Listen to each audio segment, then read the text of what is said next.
Hello प्यारे बच्चों, क्या हाल चाल। उम्मीद है आप लोग अच्छे होंगे। तो आज की इस वीडियो लेक्चर में हम बात करने वाले हैं 12th फिजिक्स का चैप्टर नंबर 1, जो कि क्या है, वैद्युत आवेश तथा क्षेत्र।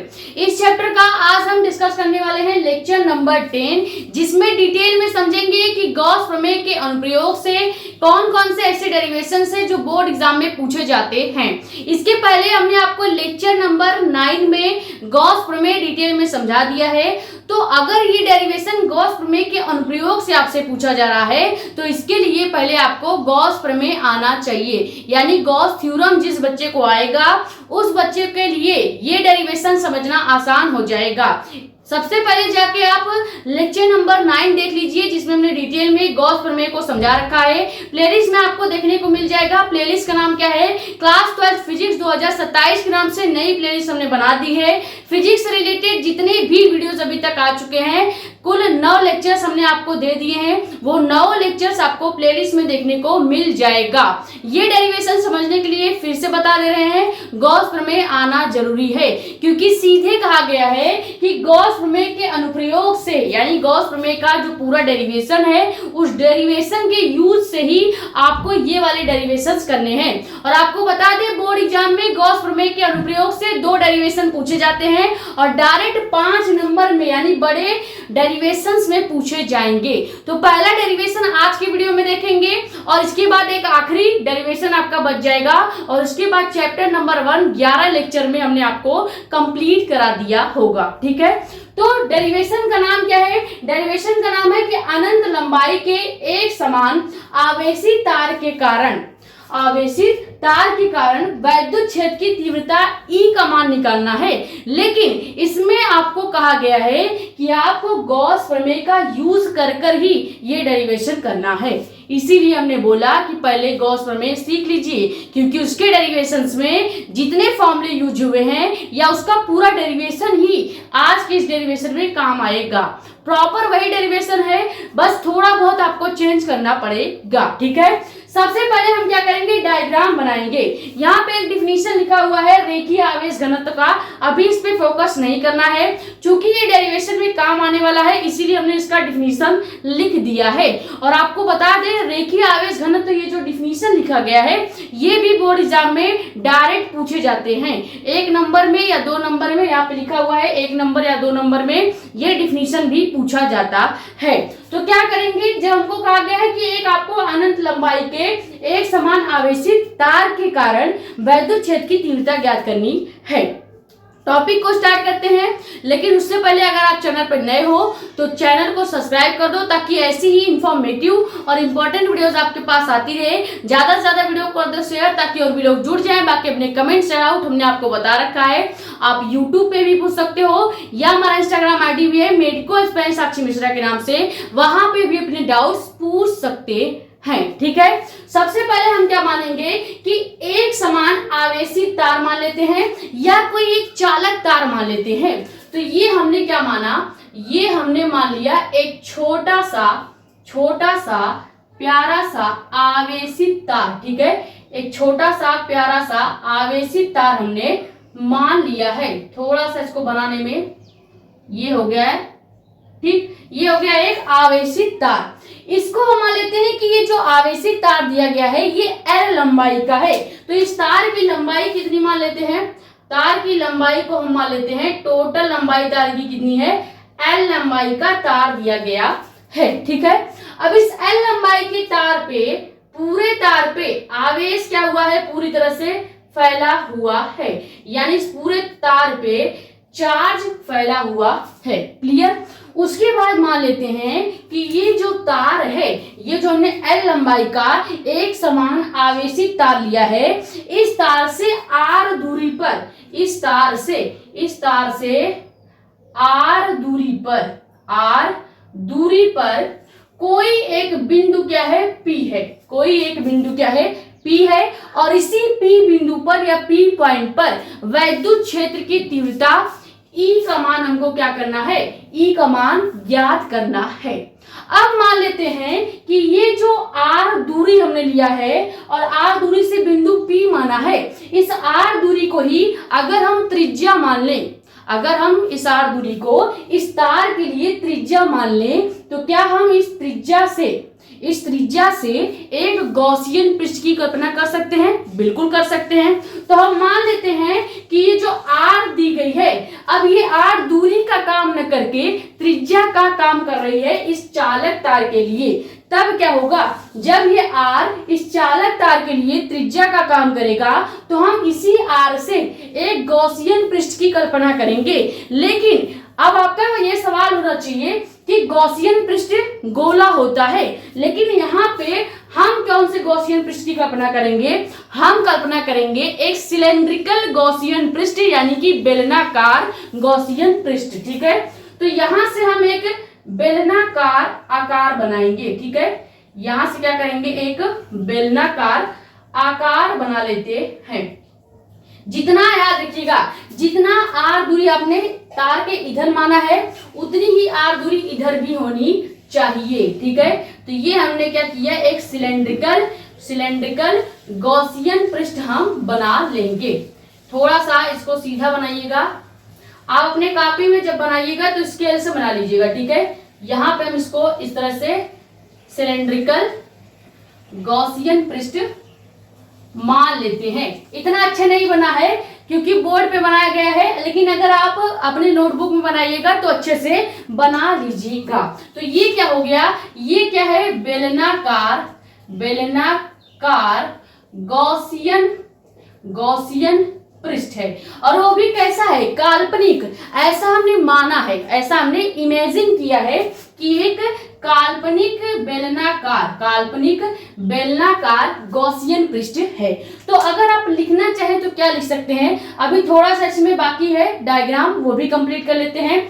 अब मानेंगे कि ये जो बिंदु P है, इस बिंदु P के पास इस गॉसियन पृष्ठ का एक छोटा सा क्षेत्रफल हम ले लेते हैं। जैसे हमने गॉस के प्रमेय में हमने क्या किया था, इस तरह से डायग्राम बनाया था और यहाँ पे एक छोटा सा पार्ट हमने इस गॉसियन पृष्ठ के पार्श्वी मतलब समझते हैं, इससे जो लाइन है, आखिरी जो लाइन है, इस लाइन से एक छोटा सा क्षेत्रफल ले लिया था। और उस क्षेत्रफल के लिए पहले हमने क्या किया था, वैद्युत फ्लक्स निकाला था, फिर पूरे क्षेत्रफल के लिए वैद्युत फ्लक्स निकाला था। ये सब हमने गॉस प्रमेय में सीखा था। लेकिन यहाँ पे आपको छोटा सा क्षेत्रफल जरूर लेना है, लेकिन आपको वैद्युत फ्लक्स कहाँ पर निकालना है, तो पूरे क्षेत्रफल के लिए वैद्युत फ्लक्स निकालना पड़ेगा। तो यहाँ पे मान लेते हैं बिंदु P पर एक छोटा सा क्षेत्रफल ले लिया है और ये क्षेत्रफल कितना है, dA होता है। आपको पता होगा कि अगर हम कोई भी चीज छोटी सी लेते हैं फिजिक्स में तो उसको हम d से रिप्रेजेंट करते हैं। जैसे छोटा सा क्षेत्रफल लिया है तो इसको dA से लिखेंगे। dA का मतलब है सूक्ष्मतम क्षेत्रफल या छोटा क्षेत्रफल। क्लियर। अब यहाँ पे क्या है, वैद्युत क्षेत्र E है। ठीक है, वैद्युत क्षेत्र E भी है। अब हम मान लेते हैं कि ये जो dA है यानी कि सूक्ष्मतम क्षेत्रफल है और वैद्युत क्षेत्र E है, ये दोनों एक ही दिशा में हैं। यानी जिस दिशा में ये E है उसी दिशा में dA भी है। तो यहाँ पे cos थीटा का मान कितना आएगा, सॉरी cos थीटा नहीं, यहाँ पे थीटा का वैल्यू कितना हो जाएगा, तो थीटा का वैल्यू हो जाएगा 0 डिग्री। इसको याद रखिएगा। क्यों हो जाएगा 0 डिग्री, क्योंकि वैद्युत क्षेत्र E की दिशा भी इधर है और ये जो छोटा सा क्षेत्रफल अभी हमने माना है, या यहाँ पे इस गॉसियन पृष्ठ का जो छोटा सा क्षेत्रफल हमने लिया है, इस क्षेत्रफल का जो dA क्षेत्रफल है इसकी दिशा भी इधर के साइड है। तो जब वैद्युत क्षेत्र E की दिशा और सूक्ष्म क्षेत्रफल dA की दिशा दोनों समान दिशा में होंगे, तो आपने पढ़ा होगा जब कोण समान दिशा में बनते हैं तो थीटा का मान 0 हो जाता है। यहां तक क्लियर हुआ। ये इतना ही डायग्राम आपको देखना था। ये हो गया प्रॉपर डायग्राम। अब अगर आप चाहते हैं कि डायग्राम के बारे में आप डेरिवेशन में कुछ लिखें तो आप लिख लीजिएगा। सबसे पहले क्या लिखेंगे, सबसे पहले लिखेंगे कि माना एक समान, या कह सकते हैं कि माना L लंबाई का एक समान आवेशित तार लिया गया है, ये लिखेंगे। फिर लिखेंगे क्या कि इस तार पर एक समान आवेश प्लस Q बिखरा हुआ है या वितरित है, इसको लिख लीजिएगा। उसके बाद लिखेंगे कि इस तार से या चालक तार से r दूरी पर एक बिंदु P है, जिस बिंदु P पर वैद्युत क्षेत्र की तीव्रता E का मान हमको ज्ञात करना है। ठीक है, अब मानेंगे कि इस r दूरी पर, इस r दूरी को वो लिखेंगे क्या आगे कि अगर इस r दूरी को त्रिज्या मान लिया जाए तो r दूरी को त्रिज्या मानकर एक गॉसियन पृष्ठ की कल्पना की जाती है। और वो गॉसियन पृष्ठ कैसा है, तो एक काल्पनिक बेलनाकार गॉसियन पृष्ठ माना गया है। ठीक है, अब मान लेते हैं कि ये जो P बिंदु है, इस P बिंदु से हमने एक गॉसियन पृष्ठ का छोटा सा क्षेत्रफल ले लिया है जिसका नाम dA रख दिया है। अब इस dA की दिशा और वैद्युत क्षेत्र E की दिशा समान होने के कारण लगने वाला थीटा का मान 0 हो जाता है। ये इतना ही डायग्राम में आपको लिखना है। जो चीजें डायग्राम में दिख रही हैं वही आपको इनके रिफॉर्मेशंस में लिख देनी है। क्लियर हो गया, डायग्राम समझ में आ गया है। अब यहाँ पे समझते हैं कि रेखीय आवेश घनत्व क्या होता है। सबसे पहले क्या जरूरत पड़ गई रेखीय आवेश घनत्व की, क्या जरूरत है रेखीय आवेश घनत्व को समझने की। देखो, रेखीय आवेश घनत्व का जो फॉर्मूला होता है वो फॉर्मूला इस डेरिवेशन में यूज होने वाला है, इसीलिए डायरेक्ट फॉर्मूला न बताकर हम आपको पहले डिफिनीशन बताएंगे रेखीय आवेश घनत्व का, फिर फॉर्मूला बताएंगे और मात्रक बताएंगे, तब जाके डेरिवेशन स्टार्ट करेंगे। अभी केवल डायग्राम आपको समझा रहे हैं और रेखीय आवेश घनत्व समझा रहे हैं। रेखीय आवेश घनत्व के कारण ही याद रखिएगा किसी चालक तार में अगर आवेश वितरित है तो वो इसलिए फैला हुआ है आवेश क्योंकि रेखीय आवेश घनत्व वहां पे काम कर रहा है। तो यहाँ पे क्या लिखेंगे, सबसे पहले हेडिंग डालिएगा रेखीय आवेश घनत्व, इसको इंग्लिश में कहते हैं लीनियर चार्ज डेंसिटी। इंग्लिश में क्या कहेंगे, लीनियर चार्ज डेंसिटी। अब ये होता क्या है, इसकी डिफिनीशन दी गई है किसी तार की प्रति एकांक लंबाई पर वितरित आवेश की मात्रा को ही रेखीय आवेश घनत्व यानी लीनियर चार्ज डेंसिटी कहा जाता है। सीधा सीधा ये समझिएगा कि अगर कोई रेखीय चालक तार दिया गया है तो इसे प्रति एकांक लंबाई, इसकी कोई एक लंबाई है, हमने इस तार की लंबाई क्या मानी है, L मानी है। तो मान लीजिए कि किसी तार की प्रति एकांक L लंबाई पर जो वितरित या फैला हुआ आवेश पाया जा रहा है, इस आवेश की मात्रा को ही रेखीय आवेश घनत्व कहते हैं और रेखीय आवेश घनत्व को लेम्डा से रिप्रेजेंट करते हैं। अब आपका सवाल होना चाहिए कि लेम्डा क्या है, तो अगर आप ये जो y है इसको उल्टा करके लिख देंगे तो इसी को लेम्डा पढ़ा जाता है। क्या पढ़ा जाता है, लेम्डा पढ़ा जाता है। क्लियर हो गया, ये चीज क्लियर हुई। अब रेखीय आवेश घनत्व का फॉर्मूला क्या होता है, मेन चीज फॉर्मूला है जो डेरिवेशन में यूज होने वाला है, इसीलिए आपको ये डिफिनीशन भी बताया जा रहा है। वैसे बोर्ड एग्जाम में हमने आपको बोला कि रेखीय आवेश घनत्व तो अलग से भी 1-2 नंबर के डिफिनीशन में पूछा जाता है, तो ये डिफिनीशन इंपॉर्टेंट था। फॉर्मूला यूज होने वाला है डेरिवेशन में इसलिए, और डिफिनीशन अलग से पूछा जाता है इसलिए भी। ठीक है, तो यहाँ पे फॉर्मूला हो जाएगा क्या, lambda is equal to Q upon L इसका फॉर्मूला होता है। तो मान लीजिए अगर हमको क्यू का मान चाहिए, क्योंकि इस डेरिवेशन में जो फॉर्मूला यूज आएगा वो क्यू के रूप में ही यूज आने वाला है।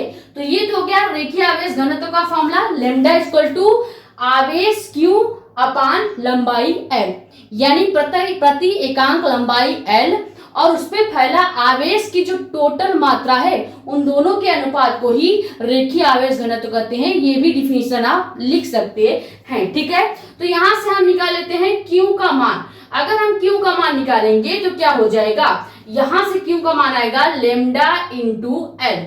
ये फॉर्मूला याद रखिएगा क्योंकि ये फॉर्मूला आगे डेरिवेशन में काम आएगा। क्लियर हो गया, तो डायग्राम क्लियर हो गया और रेखीय आवेश घनत्व तो समझ में आ गया। ये पहले स्क्रीनशॉट कीजिए, फिर हम डेरिवेशन स्टार्ट करते हैं।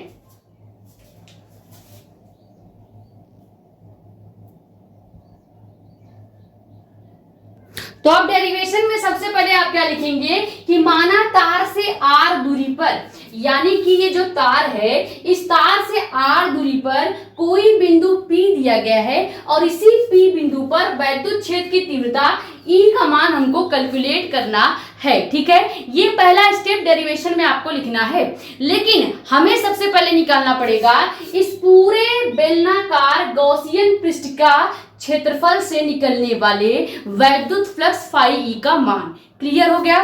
तो लिखेंगे क्या, सबसे पहले लिखेंगे कि संपूर्ण पृष्ठ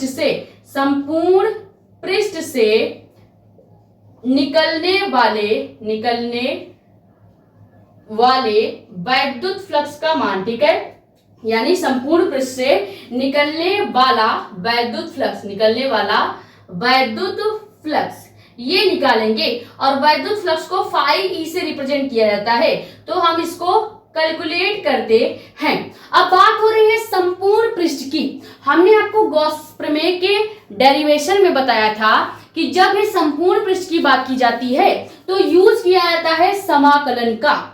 फिजिक्स में कहीं भी संपूर्ण चीजों की बात होगी तो वहां पे समाकलन का यूज करना होगा। ठीक है, तो यहाँ पे हम सबसे पहले क्या करेंगे, सबसे पहले हम लगाएंगे वैद्युत फ्लक्स का फॉर्मूला। वैद्युत फ्लक्स का फॉर्मूला क्या होता है, ये होता है phi E equal to E bar into D A bar into cos theta. ये प्रॉपर फॉर्मूला होता है वैद्युत फ्लक्स का, लेकिन हम केवल यहीं तक फॉर्मूला यूज करते हैं, हम केवल E bar into D A bar तक ही फॉर्मूला यूज करेंगे। ठीक है, क्योंकि मेन फॉर्मूला आपका बस इतना ही है। तो यहाँ पे हम वैद्युत फ्लक्स का फॉर्मूला अगर लगाएं तो फॉर्मूला क्या हो जाएगा, फाई ई इक्वल टू, अब बात हो रही है संपूर्ण पृष्ठ की, तो हमें क्या करना पड़ेगा, इस ई बार इंटू डी बार के आगे समाकलन यूज करना पड़ेगा। तो यहाँ पे लगा देते हैं समाकलन। ठीक है, ये एस के जैसा होता है, इसको समाकलन पढ़ते हैं। अब इसमें हम फॉर्मूला लिख देंगे जो कि क्या है, ई बार इंटू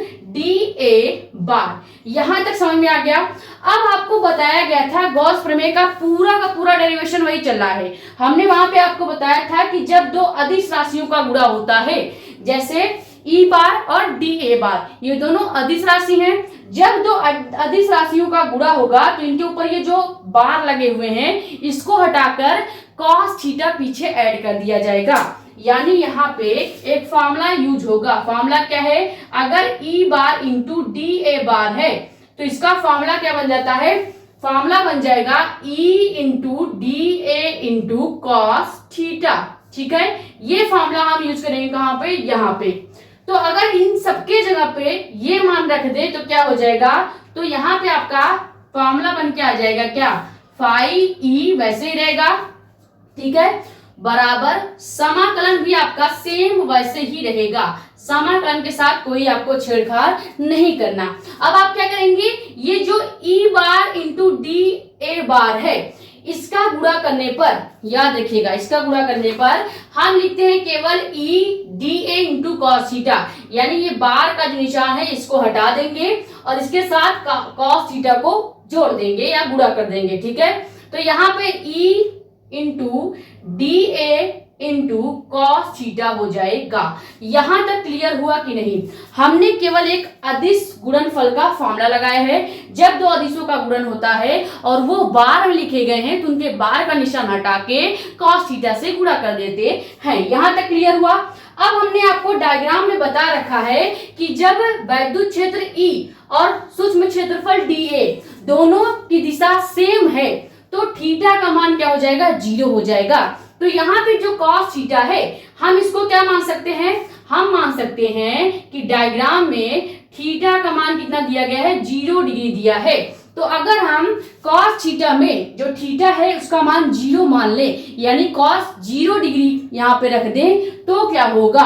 अब यहाँ से डायग्राम को मिटा देते हैं क्योंकि डायग्राम का काम आगे नहीं है। ठीक है, तो इसको इरेज करेंगे और आगे का डेरिवेशन यहाँ से कंटिन्यू कर देते हैं। यहां से डेरिवेशन देखेंगे। देखो अब क्या करना है, हम यहाँ पे मान रहे हैं कि जो E था, वैद्युत क्षेत्र E और DA था, उनकी दिशा समान होने की वजह से थीटा का मान 0 हम रखेंगे। तो जब यहाँ पे cos थीटा 0 रखा जाएगा तो क्या हो जाएगा, यहाँ पे फाई E वैसे ही रहेगा, इक्वल टू लगा देंगे।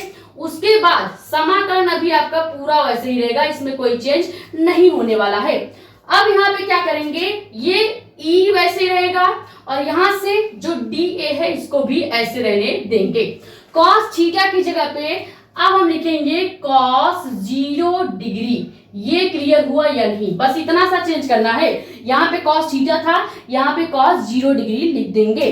अब चूंकि हमको पता है कि कहीं पे cos 0 डिग्री दिया गया है तो इसका वैल्यू 1 होता है। क्या होता है? 1 होता है। तो cos 0 डिग्री का मान 1 रखेंगे, या कह सकते हैं 1 रखो या ना रखो कोई मतलब नहीं है। तो अगर हम cos 0 का मान 1 मान लेते हैं तो हमारे पास बचेगा क्या, फाई ई इक्वल टू समाकलन वैसे रहेगा, ठीक है। यहां पे अंदर बच जाएगा केवल E इंटू डी ए बच जाएगा। यहां तक क्लियर हुआ? क्यों E इंटू डी ए बचा है? क्योंकि cos 0 डिग्री का मान 1 हो गया है। क्लियर? अब यहां से इस E को हम बाहर ले लेंगे समाकलन के, तो क्या हो जाएगा, यहाँ पे हो जाएगा फाई E वैसे ही रहेगा। अब बराबर के बाद हम इस E को बाहर ले रहे हैं तो इस E को यहां लिख देंगे। उसके बाद हम समाकलन को लगाएंगे। अब यहाँ पे समाकलन को लगाया जाएगा और DA को अंदर लिखा जाएगा। यहां तक क्लियर हो गया? अब हमने क्या माना था डायग्राम में कि जो गॉसियन पृष्ठ है वो कैसा था, बेलनाकार यानी कि सिलेंड्रिकल था। अब यहाँ पे अगर आपने पढ़ा होगा क्लास 9th में या 10th में, बेलनाकार में या बेलनाकार जो भी आपका क्षेत्रफल होता है, बेलनाकार क्षेत्रफल का मान क्या होता है? अगर यहाँ पे समाकलन DA लिखा है इसका मतलब है कि संपूर्ण क्षेत्रफल हो गया। अगर केवल DA होता तो एक सूक्ष्म क्षेत्रफल होता, लेकिन समाकलन DA का मतलब क्या है? समाकलन DA का मतलब हो जाएगा, लिखेंगे क्या, चूंकि बेलन के, क्या लिखेंगे, बेलन के लिए संपूर्ण क्षेत्रफल समाकलन DA का मान क्या हो जाएगा? संपूर्ण क्षेत्रफल DA का मान 2 पाई RL होता है। इसको याद रखेंगे, ठीक है, इसको हम याद रखेंगे। क्यों? क्योंकि आगे यूज होने वाला है, ठीक है, 2 पाई RL, ये याद रखिएगा। अगर बेलन की क्षेत्रफल, आपको फॉर्मूला याद होगा, क्लास 9 10 के मैथ में आपने पढ़ रखा होगा। बेलन का क्षेत्रफल का फॉर्मूला क्या होता है? बेलन का क्षेत्रफल का फॉर्मूला होता है 2 पाई RL। अब यहाँ पे हमको कहा गया है समाकलन DA, यानी कि जो हमने छोटा सा क्षेत्रफल DA माना था उसके आगे समाकलन लगा दिया जाए तो बेलन के लिए संपूर्ण क्षेत्रफल की बात की जा रही है, ठीक है। हमने बोला है अगर किसी भी जैसे यहाँ पे DA लिखा है, किसी भी क्षेत्रफल के आगे संपूर्ण यानी कि समाकलन का यूज कर दिया गया है तो संपूर्ण शब्द का यूज होने लगेगा। तो यहाँ पे जो छोटा क्षेत्रफल था वो बड़े क्षेत्रफल में बदल जाएगा और बेलन के लिए संपूर्ण क्षेत्रफल DA का जो फॉर्मूला होगा वो हो जाएगा 2 पाई RL। अब हमको क्या करना है, ये जो phi E equal to E समाकलन DA लिखा है, E इंटू समाकलन DA लिखा है, हमको इस समाकलन DA का मान 2 पाई RL रखना होगा। क्यों? क्योंकि ये बेलन के क्षेत्रफल का फॉर्मूला होता है। तो हम यहाँ पे इस समाकलन DA का मान 2 पाई RL रख देंगे तो क्या हो जाएगा, यहाँ पे फाई E वैसे ही रहेगा इक्वल टू E आपका वैसे ही रहेगा, ठीक है। अब गुणा कर देंगे किसके साथ, इसका गुणा कर देंगे, यहाँ पे इंटू लगा दीजिएगा और यहाँ पे लिख देंगे 2 पाई RL। क्लियर हो गया? ये हो गया आपका, ये आपका क्या निकल के आया है, ये निकल के आया है जब हम संपूर्ण क्षेत्रफल या कह सकते हैं संपूर्ण पृष्ठ से निकलने वाले वैद्युत फ्लक्स का मान। यहां पर क्लियर हो गया, हमने Q का मान निकाल लिया और हमने फाई E का मान निकाल लिया। फाई E का मान कैसे निकला है फटाफट से समझा देते हैं। देखो फाई E इक्वल टू होता है E बार इंटू DA बार, ये फॉर्मूला होता है वैद्युत फ्लक्स का। वैद्युत फ्लक्स के फॉर्मूले से जब दो अदिशों का गुणा होता है तो हम यहाँ पे बार को हटा के cos थीटा ऐड कर देते हैं, तो बार हटा के cos थीटा ऐड कर देंगे, बाकी सब वही रहेगा। अब हमको कहा गया था डायग्राम में कि जो वैद्युत क्षेत्र E है और सूक्ष्म क्षेत्रफल DA है दोनों की दिशा सेम थी, जिस वजह से थीटा का मान 0 डिग्री रखा जाएगा। और आपको पता होगा कि जब भी cos थीटा 0 होता है तो उसका मान 1 होता है, तो यहाँ पे 1 रख देंगे तो केवल E इंटू डी बचेगा। अब E को बाहर कर देंगे तो समाकलन डी बचेगा। और बेलन के क्षेत्रफल का फॉर्मूला 2 पाई आर एल होता है, तो हम इसकी जगह पे 2 पाई आर एल से गुणा कर देंगे। ये निकल गया संपूर्ण पृष्ठ से गुजरने वाला वैद्युत फ्लक्स फाई ई का मान। अब आपको फाई ई पता चल गया और आपको ई पता चल गया, सॉरी क्यू पता चल गया है। क्यू कैसे पता चला? क्यू का मान हमने रेखीय आवेश घनत्व से निकाला था, लेमडा लेमडा इंटू एल, ये था क्यू का मान, और ये हो गया फाई ई का मान। अब हम लगाएंगे गॉस के प्रमेय से, यानी गॉस का फॉर्मूला। मेन अब यहां से आपका चालू होता है। अब आपको केवल क्या करना है, गॉस का फॉर्मूला लगाना है, जो कि क्या होता है, जो कि आपका होता है फाई ई इक्वल टू क्या होता है, क्यू अपान एप्सिलॉन नॉट। यानी आपको फाई ई का ये वैल्यू रखना पड़ेगा और क्यू का वैल्यू रखना पड़ेगा, उसके बाद नीचे एप्सिलॉन नॉट से भाग देना पड़ेगा। तो यहां तक पहले स्क्रीनशॉट कीजिए, फिर हम फाई ई और क्यू का मान रखेंगे गॉस के प्रमेय में, ठीक है।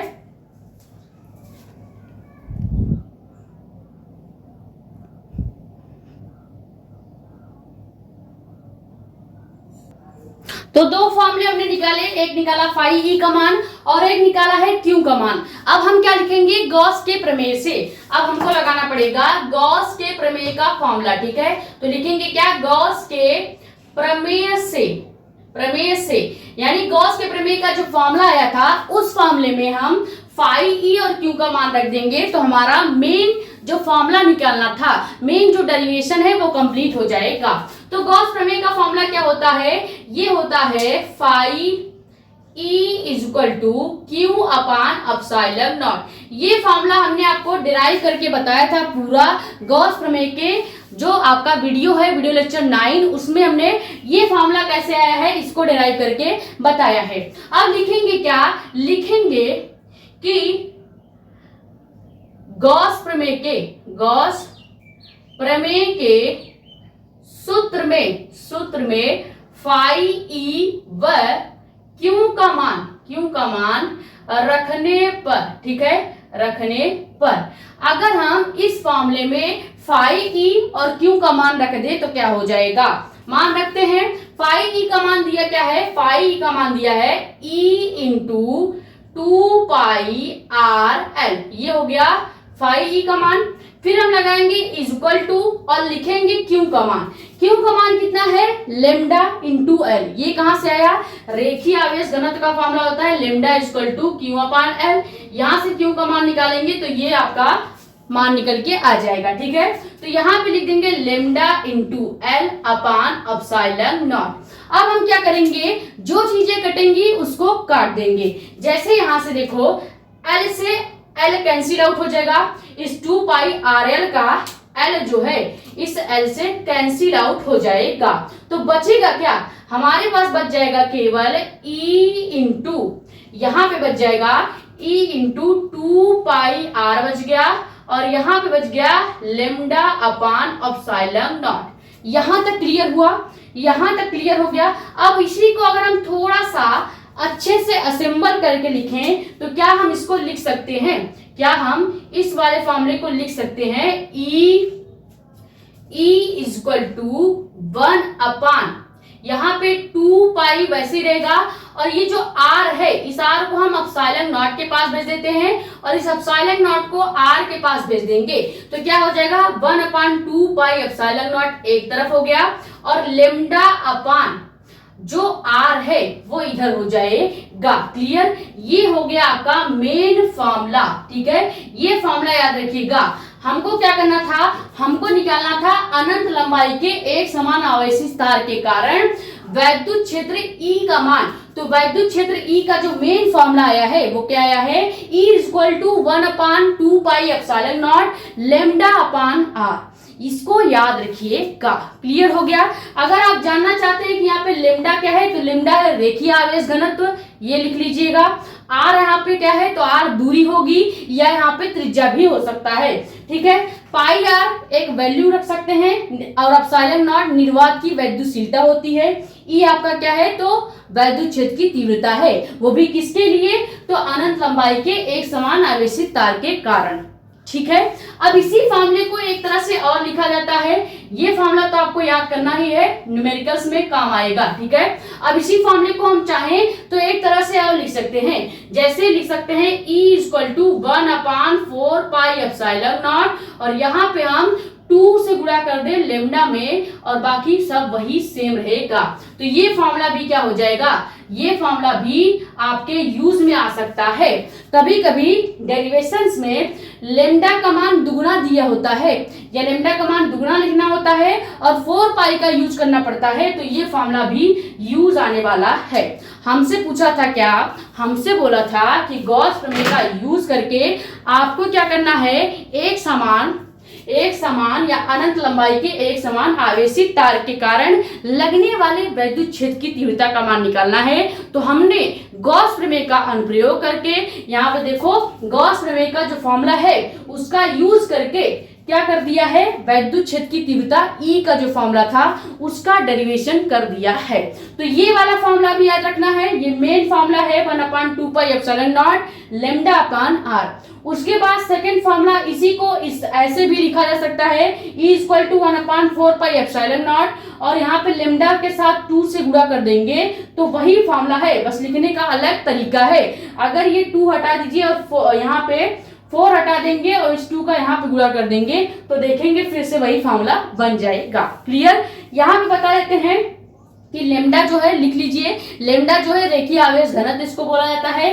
R दूरी या त्रिज्या हो सकती है। एप्सिलॉन नॉट निर्वात की वैद्युतशीलता होगी, और E क्या होगी, तो E आपके इस तार के कारण वैद्युत क्षेत्र की तीव्रता हो जाएगी, ठीक है। तो ये हो गया प्रॉपर डेरिवेशन। गॉस के प्रमेय से जो पहला अनुप्रयोग था वो हमने आज की वीडियो में देख लिया है डिटेल में। अब ये जो डेरिवेशन है आपके बोर्ड एग्जाम में 5 नंबर में पूछा जाता है, तो इसको अच्छे से 2-3 बार रफ में लगाएंगे और देखेंगे कि कहाँ पे आपको समझ में नहीं आ रहा है। जो समझ में ना आए उसको वीडियो पीछे करके देख लीजिएगा, फिर भी समझ में ना आए तो आप अपना डाउट पूछ सकते हैं, ठीक है। तो आई होप ये वीडियो आपके लिए हेल्पफुल रही होगी।